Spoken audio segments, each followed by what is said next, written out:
Voltamos para o segundo bloco do programa Polêmica. Para você que ligou a TV agora, estamos com a psicóloga Nívia Coutinho e a pergunta agora é moral e ética. Vivemos hoje um mundo muito complicado, né? A criança chega em casa com tênis novo, não trabalha, mas a mãe diz que ele é inteligente. Você vai para a televisão, você vê roubo, furto, estelionato, política desgastada, profissionais liberais desgastados. Com essa enxurrada de informação negativa, como é que você consegue formar a ética moral dos seus filhos? E aí, valores são imprescindíveis, não é? E valores são passados. Uma coisa muito interessante é que a sua fala ela é muito vazia para os seus filhos. O filho aprende com exemplo. Então, os pais, eles têm um papel primordial, estrutural, nessa formação ética e moral dos filhos. Então, não adianta, por exemplo, eu dizer para o meu filho fazer algo, mas o meu filho percebe que eu tenho essa postura. O que ele vai absorver não é a minha fala. O que ele vai absorver, na verdade, é o meu comportamento. E como é que você faz esse comportamento? Quem ama os filhos é um amor incondicional. Mas às vezes você tem muitos defeitos que se sente às vezes inseguro desse repasse. Tipo assim, eu quero que ele coloque um cinto de segurança, mas eu não coloco quando entra no carro. Eu não quero que meu filho nunca passe no sinal vermelho, mas às vezes eu passo. É justamente isso que a gente está falando. Quais são os atos, o que eu tenho feito da minha vida para que eu crie no meu filho uma estrutura ética. Porque se eu quero que o meu filho esteja seguro, eu preciso usar cinto de segurança, isso precisa começar em mim. Qualquer tipo de mudança, Cláudia, que a gente queira estabelecer no entorno ou em alguém tão importante como os filhos, é preciso que comece em mim. Mesmo que seja pequeno. Então, muitas vezes, eu me alimento super mal, mas eu estou preocupada com a qualidade de alimentação dos meus filhos. Eu vou precisar mudar isso em mim primeiro. É necessário que eu faça esse movimento, que isso parta dos pais. Porque aí o filho vai conseguir desenvolver as próprias estruturas dele. E agora vamos falar um pouquinho, que eu tenho que aproveitar ao máximo você. Do estar junto e ao mesmo tempo estar só. E um dos exemplos, eu vi uma imagem há pouco tempo na televisão de um casal que ia tomar banho junto, abraçados, só que por trás ele está no celular e ela por trás está no celular. Lógico, é incontestável a utilidade prática e importante das redes sociais, da internet, mas... E que faz com que as pessoas se aproximem também, né? Você conversa hoje com uma pessoa da Rússia, uma pessoa do Japão, mas a gente sabe que tem o outro lado também. Filhos isolados, casais isolados, você vai para um restaurante, eu até brinquei, eu tinha vontade de criar uma lei em que o dono do restaurante chegasse para você e falasse assim, a senhora vai usar o celular durante o jantar? Eu vou. Não, porque se a senhora não usar, eu dou 10% de desconto na sua conta. Muito bom. Então, como é que fica isso? Esse isolamento das pessoas, mesmo estando juntas, mas com esse afastamento todo? Isso é extremamente nocivo, né? As famílias têm se distanciado cada vez mais. E nisso, no sentido assim, pares que têm se distanciado afetivamente, pais que têm se distanciado dos filhos, amigos que têm se distanciado. Então, uma coisa que a gente tem que trabalhar é justamente a qualidade relacional. Como que eu estou me relacionando de forma real, e aí não é virtual, mas como é que estão os meus vínculos? Eu preciso, e aí a gente às vezes tem que fazer o bendito de um detox digital. E como é que é isso? Então eu falo com a minha amiga todos os dias no WhatsApp. Por que eu não ligo para minha amiga e digo para ela, vamos sair um pouquinho? Vamos tomar um café? Vamos conversar sobre algo que esteja nos acontecendo? Então eu estou em casa com meu par, mas estamos os dois ali pensando em outras coisas. Essa relação está fadada, infelizmente, ao fracasso. Porque as pessoas estão juntas, mas não tem intimidade. A intimidade vai se perdendo. Ou ela acabou, né? Claro. Então nós temos que pensar sobre isso sim. E nesse mundo cosmopolita, esse mundo do imediatismo, da busca pelo emprego exacerbado, como manter as relações amorosas? Essas relações são importantes para mim, porque se forem eu vou arranjar tempo.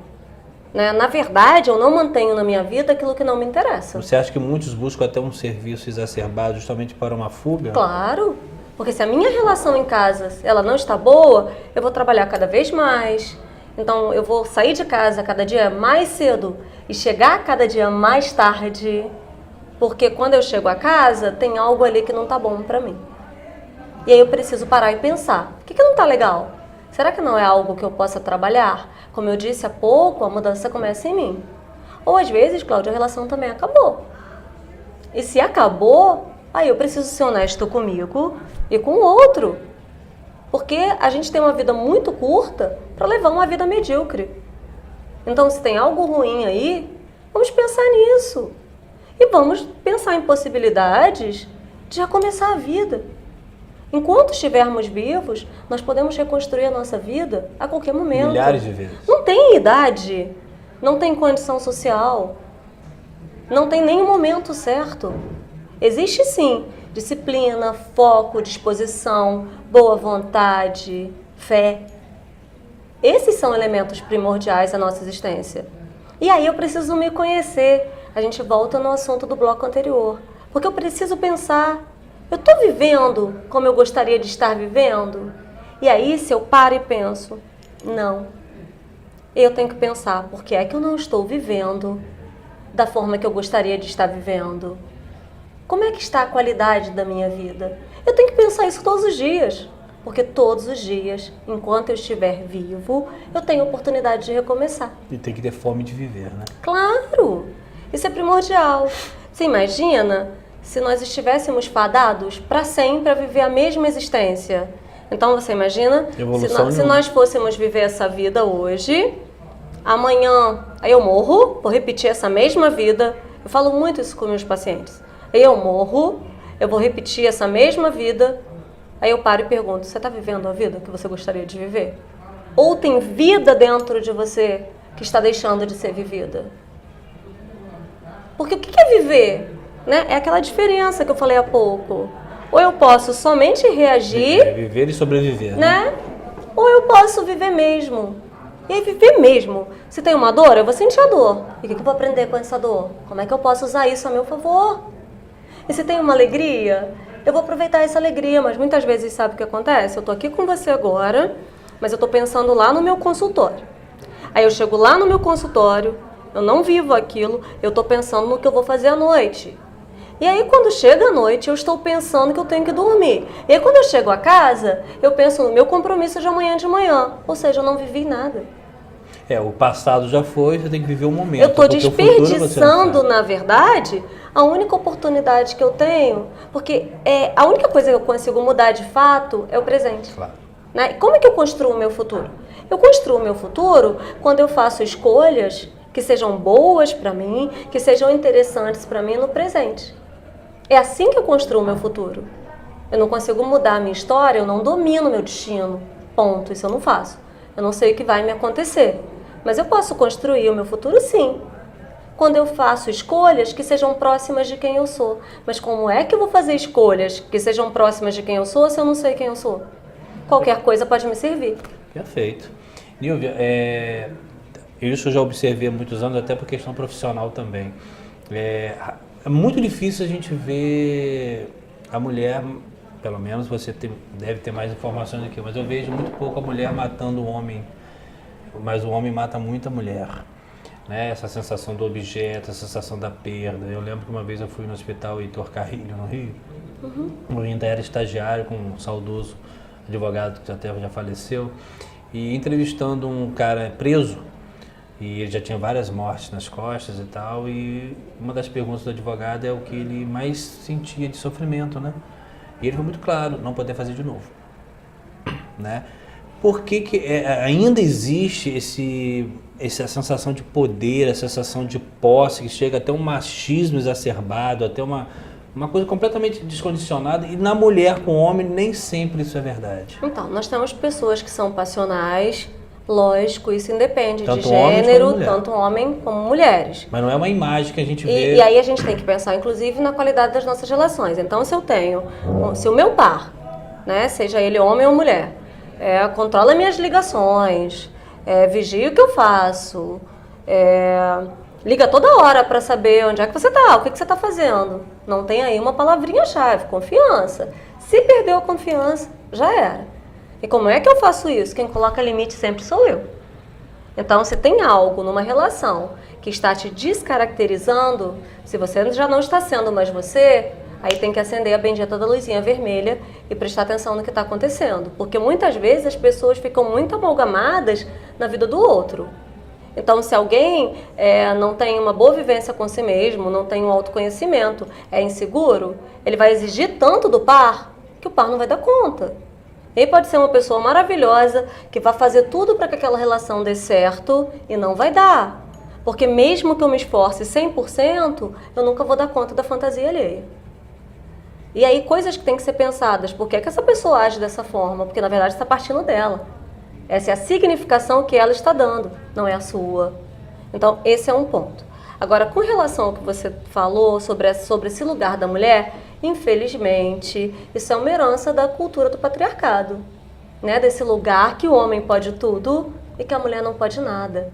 Como se a mulher fosse vista como um objeto. A mulher é vista como uma coisa. Coisas nos pertencem. Né? A sandália me pertence, o relógio me pertence. Um ser humano, ele não me pertence. E alguns homens olham isso como objeto, né? Exatamente, porque vem dessa cultura. Mas não vem da própria fraqueza dele de enfrentar esta mulher, enfrentar essa concepção. Esse ele também homem foi criado assim também. Né? A gente tem que pensar sobre isso. Não é necessariamente que ele seja pequeno. A questão é o quanto ele está aberto para novos pensares. O quanto ele está aberto para perceber que essa mulher não é objeto, que essa mulher não é propriedade, que essa mulher... influencia, inclusive, na parte sexual dele, influencia no trato que ele tem. Claro, que essa mulher é um outro ser humano como ele e tem desejos, frustrações, anseios, como ele. Então ele está aberto para isso, porque na nossa sociedade a gente ainda tem essa criação, como eu falei há pouco, que os meninos são poupados. Cláudio, você imagina que nasce um casal de gêmeos hoje. Então vamos lá, nasceu Maria e João. E aí eles têm, aí eu já começo na maternidade, porque eu compro as coisinhas azuis para o João e as coisas rosa para Maria. Você sabe que tem uma escola, eu não posso citar o nome, eu fui comprar uma pipoca e o pipoqueiro falou, você quer saco azul ou saco rosa? Aí eu brinquei, por causa de quê? Não, porque aqui é uma exigência dos pais. Então, mas isso é desconhecimento, porque na verdade... Nada a ver. Isso é uma construção do comércio americano pós-Segunda Guerra Mundial. O comércio estava muito abatido com as questões da guerra e aí introduziram essa questão do azul e do rosa. E nós fazemos o quê? Repetimos. Sem saber, nós temos que pensar muito nas nossas ações. Sim. Eu estou fazendo isso? Tá, mas de onde vem isso? Qual o fundamento? Ou eu só estou repetindo o que me foi apresentado como correto? Porque muitas vezes o que me foi apresentado como correto não é ético. Muitas vezes o que me foi apresentado como correto é ruim. Então eu preciso sempre me questionar. Mas quando eu falei do João e da Maria, sim, então eu vou começar definindo as roupinhas deles, né? Quando eles estiverem maiorzinhos, eu vou fazer o quê? Eu vou dar a bonequinha para Maria e a bolinha para o João. Quando eles estiverem com 10 anos, o João vai estar na sala vendo jogo de futebol com o pai dele e a Maria vai estar limpando e levando o lanchinho para eles na sala. Então isso começa dentro de casa. Nós temos que começar a quebrar essas construções sociais e não mantê-las, não perpetuá-las. Muitas vezes a gente faz isso. Isso começa quando eu não empodero a mulher. Quando desde cedo eu digo para ela, olha Maria, vai lá fazer as coisas do seu irmão, vá lavar a roupa do seu irmão é tão frágil. E muitas vezes a gente cria realmente homens com uma resistência egóica muito frágil que não vai saber lidar com uma mulher empoderada, que é a mulher da atualidade, que é uma mulher que corre atrás, que é uma mulher que trabalha. Essa é a mulher que está testando hoje esse homem que tem essa herança retrógrada, vamos dizer assim. Claro, e aí muitas vezes essa mulher vai ficar sozinha, ponto. Porque ela não vai encontrar alguém que a aceite como ela é, porque ela é intimidadora. E aí o homem fica com medo de chegar perto de uma mulher dessas. Agora, dentro disso a gente entra nos amores líquidos, né? Uhum. Nós sabemos que essas relações hoje, aparentemente, parecem relações muito frágeis. Elas são frágeis, vamos dizer aqui, porque o mundo hoje te dá um leque de opções profissionais, amorosas, atraentes, ou porque realmente perdeu um pouco o sentido o relacionamento tradicional? Porque, na verdade, não são só as relações que estão frágeis, né? Toda uma sociedade está volátil, nós não temos mais valores muito fincados, os valores passam muito rápido, então algo que hoje pode ser considerado de uma forma, amanhã já não é. Isso nunca foi assim? Mas antes era um pouco mais firme. Não é a gente que tinha pouca informação? Não, isso era um pouco mais firme. Hoje, se você me aborrecer, eu vou te bloquear. Eu não vou conversar com você para dizer, poxa, Cláudia, você fez algo, eu não gostei disso. Será que a gente poderia conversar sobre isso? Será que a gente pode tentar fazer isso de outra forma? Não, eu vou simplesmente bloquear você. Eu posso te deletar de todas as minhas redes sociais. Eu posso terminar um relacionamento no WhatsApp. Eu posso mandar um e-mail terminando um relacionamento. Começa também, né? Imagina. Tem gente que começa. Claro, mas começar ainda tá tranquilo. Porque quando você começa uma relação virtual, mas que ela vai pro real, tá show. Ela só não pode ficar ali na fantasia, porque senão vai trazer muito sofrimento. Se ela se desenrola pro real, não tem problema nenhum. No mundo desses isolados é muito perigoso. Claro, né? Só que nós precisamos, como eu falei, desenvolver essa resistência à frustração. Então eu preciso, inclusive, lidar com o outro e aprender a dizer para ele, olha, infelizmente não deu certo, ou eu estou gostando de uma outra pessoa. E aí, para eu ver como é que aquele outro vai reagir. Só que eu não estou pronta para isso. Aí o que eu faço? Ai, eu não quero mais essa pessoa, deixa eu bloquear ela de tudo. E essa diferença, essa dificuldade que se tem hoje do abstrato para o concreto, né, que é muito o que a gente está colocando, é uma linha muito tênue e perigosa, né? Claro, sempre. Sempre. Nós precisamos ser responsáveis o tempo inteiro. Principalmente se nós estivermos falando de sentimentos. Porque aí eu tenho que ser empático, né? Como é que eu me sentiria se alguém fizesse isso comigo? Né? Como eu estaria nesse lugar? Eu preciso ser respeitoso com o outro.